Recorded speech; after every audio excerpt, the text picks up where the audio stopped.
안녕하세요 꿈트리 여러분, 전 리미시예요. 혹시 오늘의 바로 전 영상을 보고 오셨나요? 꿈트리신 분들은 당연히 보고 오셨겠죠? 일단 이번 영상은 제가 고민을 많이 했거든요.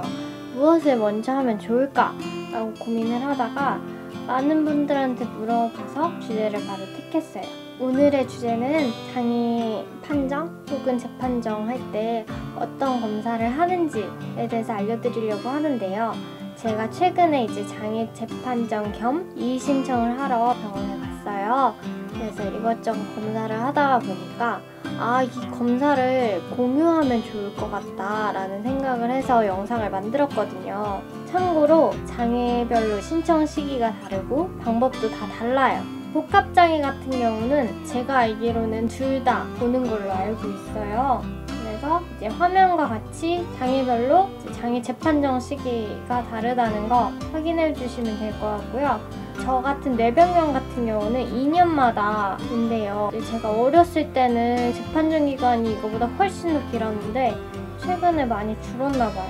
그리고 이의 신청 같은 경우는 검사를 받고 신청서를 내고 나서 한 달 정도 심사 판정이 한 달 정도 걸리고 그 이후에 내가 왜 이 등급을 맞았는지 이해할 수가 없다 라고 하시는 분들은 이의 신청이 가능하거든요.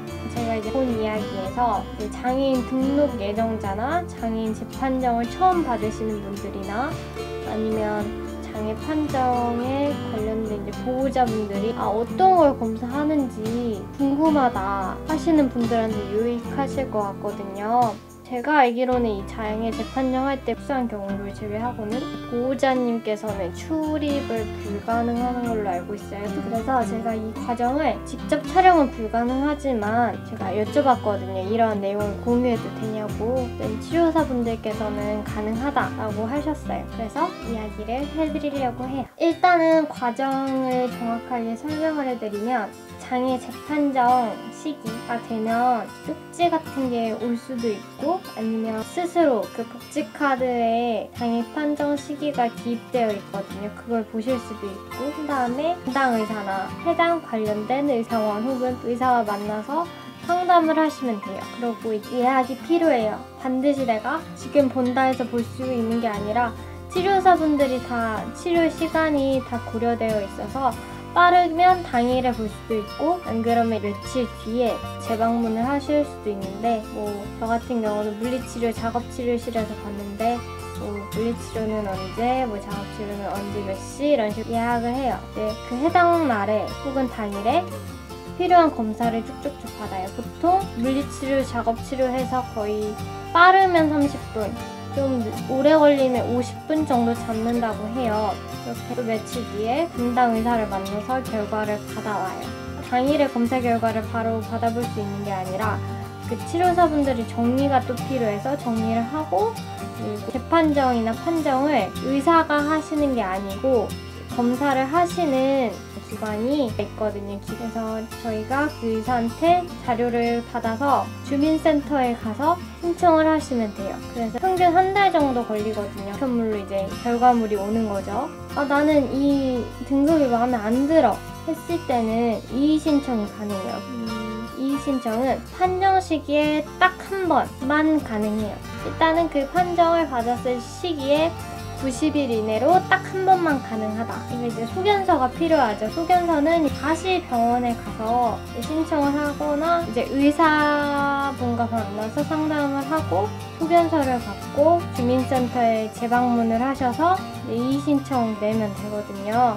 그러면 저 같은 경우는 이의 신청을 할 때 병원에 가서 다시 재검을 받거나 아니면 그분들이 저희 집 방문을 해서 저희 일상생활을 보는 그런 과정을 거쳤어요. 어떤 치료를 받는지에 대해서 간단하게 소개를 해드리면 물리치료, 작업치료 공통이 일상생활에 어디가 불편한 게 없느냐, 허리가 불편하다 하면 허리가 0부터 10까지 고통을 나눴을 때 어느 정도로 아프냐라는 걸 물어보고 물건 줍기, 연필이 떨어졌을 때 바닥에 줄 수 있는가 허리, 목, 다리, 손, 발목, 손목 등 들기, 내리기, 돌리기, 굽히기, 힘주기 가능 여부랑 시연해보는 등의 검사를 해요. 그리고 작업치료 같은 경우는 똑같이 일상생활의 고통 정도를 물어보시고, 그 다음에 일상생활에서 옷 갈아입는 거, 배변 처리, 용변 처리, 샤워를 어떻게 하는지, 어떻게 씻는지, 밥을 어떻게 먹는지,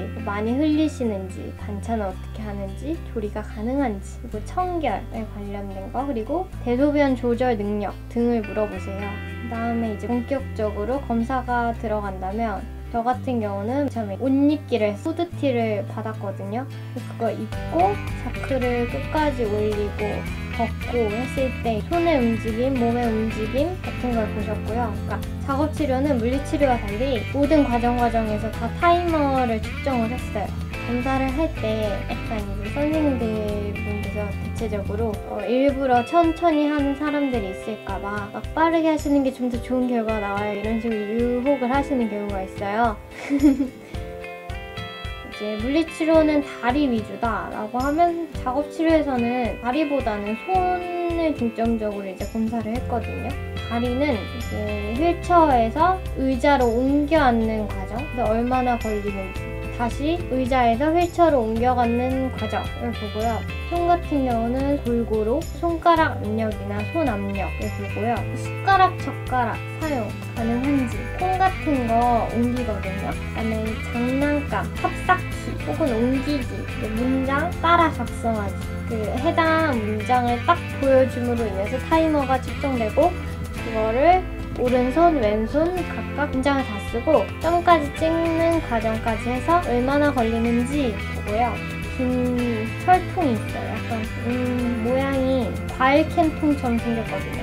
그래서 그걸 여러 가지 해서 그걸 긴 통이나 아니면 조금 무게가 들어가 있는 통을 옮기기 하고요. 블럭 한 40개 정도 이렇게 오른쪽으로 갔다가 왼쪽으로 갔다가 하고, 다양한 물건 옮기기, 종이 뒤집기 해서 그 모든 과정을 다 양손 각각 체크를 등의 검사를 해요.